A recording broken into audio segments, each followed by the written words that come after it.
Universal News TV, votre chaîne d'information la plus crédible.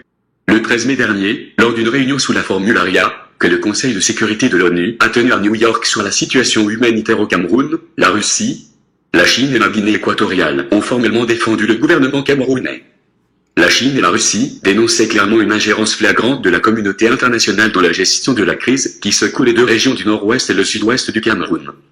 Écoutons maintenant les différentes interventions. La Chine, la Russie et la Guinée équatoriale. Merci Madame la Présidente. Mesdames et Messieurs, chers collègues, la situation au Cameroun, qui était marquée par une stabilité au cours des dernières années, s'est fortement compliquée. Les raisons sont une aggravation de la situation dans le Sahel, les conflits qui existent en RCA, la croissance de la piraterie dans le golfe de Guinée, ou encore l'activisation des groupes terroristes Boko Haram qui mènent des attentats, notamment sur le territoire du Cameroun, mais également la dégradation humanitaire liée au grand nombre de réfugiés venant des pays voisins. Nous constatons malheureusement le renforcement des tensions dans les régions anglophones au Cameroun. D'après nous, la situation n'est pas le résultat des récents événements. Il y a une division qui a été assurée par les puissances coloniales européennes qui a été faite sans tenir compte des spécificités religieuses, linguistiques ou ethniques sur le continent. Et le Cameroun n'a pas fait exception. Nous sommes préoccupés par le fait que ce potentiel de conflit dépasse les limites des régions anglophones et touche tout le pays. Et il faut donc absolument se concentrer sur la stabilisation de la situation. Nous devrions éviter toute mesure qui pourrait entraîner une dégradation supplémentaire de la situation. Nous considérons que régler les problèmes internes au Cameroun peut se faire par le biais de pourparlers en respectant les droits de l'homme et la primauté du droit. Nous aimerions appeler votre attention sur le fait qu'en prenant une décision concernant un format inhabituel pour discuter d'une situation humanitaire, les organisateurs doivent avant tout se poser la question de savoir comment aider et comment est-ce que cela va aider les organisations et les agences des Nations Unies. D'après nous, cela doit être assuré par le biais d'un dialogue organisé par le coordonnateur résident et les agences sur le terrain. Nous tenons à le souligner. Il est important de ne pas dépasser la limite et de passer à une ingérence dans les affaires intérieures. Nous en sommes convaincus, les Camerounais sauront régler leurs problèmes en recourant à leurs propres efforts, avec l'appui bien entendu des organisations régionales et de l'Union africaine en premier lieu. Pour notre part, nous sommes prêts à appuyer ce pays, mais seulement dans le cas où nos partenaires camerounais le considèrent nécessaire. À l'heure actuelle, toutes les parties camerounaises doivent se concentrer sur l'établissement d'un dialogue national. Je vous remercie. Équatoriale à la parole. Monsieur l'ambassadeur.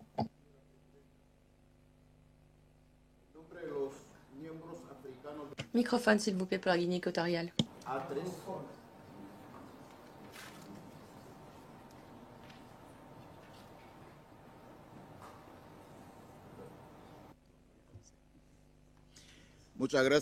Merci beaucoup, Madame la Présidente.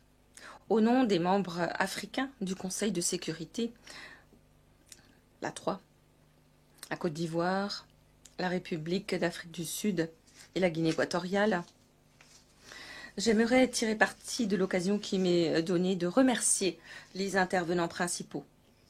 Le secrétaire général adjoint aux affaires humanitaires, M. Mark Lowcock, le secrétaire général du Conseil norvégien pour les réfugiés, M. Jan Egeland, la directrice exécutive du Reach Out Cameroun, Mme Esther Omam-Djomo, ainsi que le père Paul Frou Njokikang, directeur de Caritas pour l'archidiocèse de Bamenda, pour leurs exposés circonstanciés sur la situation humanitaire au Cameroun. Avant toute chose, Madame la Présidente, je tiens à me féliciter des efforts déployés par les organisations des Nations Unies pour leur appui constant au Cameroun. Cameroun dans lequel la situation humanitaire est source de préoccupation non seulement pour la sous-région, mais pour l'ensemble du continent africain. À la lumière de ce qui précède, nous tenons à rappeler qu'un dialogue sans exclusive est la seule solution pour venir à bout des éventuels différends au Cameroun. Nous espérons que ces différends pourront être réglés dans un esprit de coopération et d'engagement à l'échelle de toutes les parties concernées. Nous encourageons les autorités camerounaises à approfondir encore le dialogue en assurant la participation de toutes les parties concernées. Il en va du bien commun. Nous pensons aussi qu'en vertu du chapitre 8 de la Charte des Nations Unies, et sachant que ce sont les Africains eux-mêmes qui devraient régler les problèmes africains, je tiens à rappeler qu'il existe des organisations infrarégionales, telles que la Commission du Golfe de Guinée, la Communauté économique des États d'Afrique centrale, et au niveau régional, l'Union africaine. Des organisations qui doivent se voir donner la possibilité de se saisir de la situation au Cameroun, pour autant que les autorités le souhaitent, avant même que d'autres enceintes à l'étranger se saisissent de cette situation. Madame la Présidente, nous sommes conscients du fait que la situation humanitaire au Cameroun est aggravée par les flux de réfugiés liés aux situations que connaissent des pays voisins et la sous-région, notamment l'activité de bandes criminelles et d'acteurs non étatiques. Nous sommes à cet égard encouragés par le rôle que joue le Cameroun à l'heure de lutter contre les nombreuses difficultés qui frappent la sous-région. Nous nous félicitons tout particulièrement des efforts déployés pour négocier un accord politique pour la paix et la réconciliation en République centrafricaine. Nous espérons que dans un avenir proche, ces efforts ramèneront la paix et une stabilité durable dans les pays de la région, ce qui aura une incidence directe sur la crise des réfugiés. Nous souhaitons aussi que soient réunies les conditions propices à un retour des réfugiés en toute sécurité dans leur foyer. Dans le même temps, nous nous félicitons de la kyrielle de mesures adoptées par les autorités camerouniennes pour faire face, pour faire face à la situation humanitaire et aux conditions de sécurité, notamment le plan d'aide humanitaire d'urgence pour aider tant les déplacés au plan interne que les réfugiés dans le pays. On va aussi citer le Comité national pour le désarmement, la démobilisation et la réintégration qui se charge de la réinsertion des membres de groupes armés dans le pays. En ce contexte, Madame la Présidente, nous en appelons à la communauté internationale pour qu'elle appuie les efforts déterminés réalisés par le gouvernement du Cameroun en lui apportant son concours pour recueillir les données relatives aux personnes déplacées, en allouant des ressources financières pour faire face à tous les problèmes recensés en lien avec la crise humanitaire. Nous devons appuyer le gouvernement de la République du Cameroun pour trouver une solution durable aux causes profondes de cette crise. En guise de conclusion, Madame la Présidente, nous ne souhaitons pas que la discussion sur la situation humanitaire au Cameroun soit politisée ou utilisée à des fins politiques.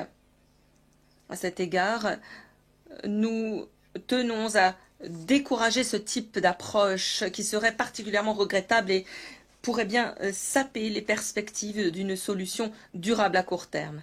Madame la Présidente, les membres africains du Conseil de sécurité, les A3, ne pensent pas que la situation humanitaire au Cameroun constitue une menace pour la paix et la sécurité internationale.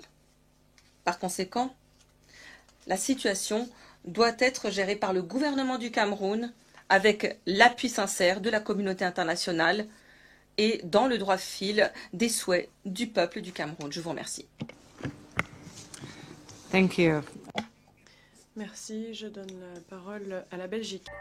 Afrique Média, le monde, c'est nous. Nous répondrons à ces questions ultérieurement. Je donne la parole à la Chine. Merci, Madame la Présidente. La Chine écoutait attentivement les exposés des intervenants principaux et souhaite insister sur les 3 points suivants. Tout d'abord, la question des régions du Nord-Ouest et du Sud-Ouest n'est pas inscrite à l'ordre du jour du Conseil. La situation dans ces régions ne représente pas une menace pour la paix et la sécurité internationale et régionale. La Chine est contre l'idée que le Conseil pourrait intervenir dans ce dossier. Deuxièmement, la question des régions du nord-ouest et du sud-ouest du Cameroun relève des affaires internes du Cameroun. La communauté internationale devrait respecter la souveraineté nationale, l'indépendance et l'intégrité territoriale du pays et ne devrait pas s'immiscer dans ses affaires internes.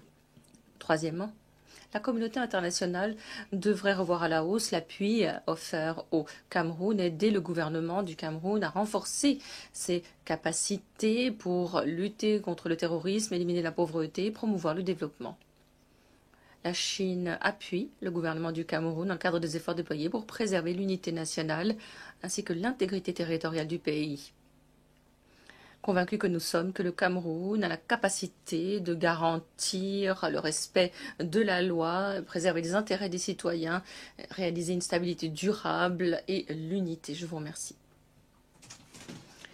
Je vous remercie. La parole est à la Fédération de Russie.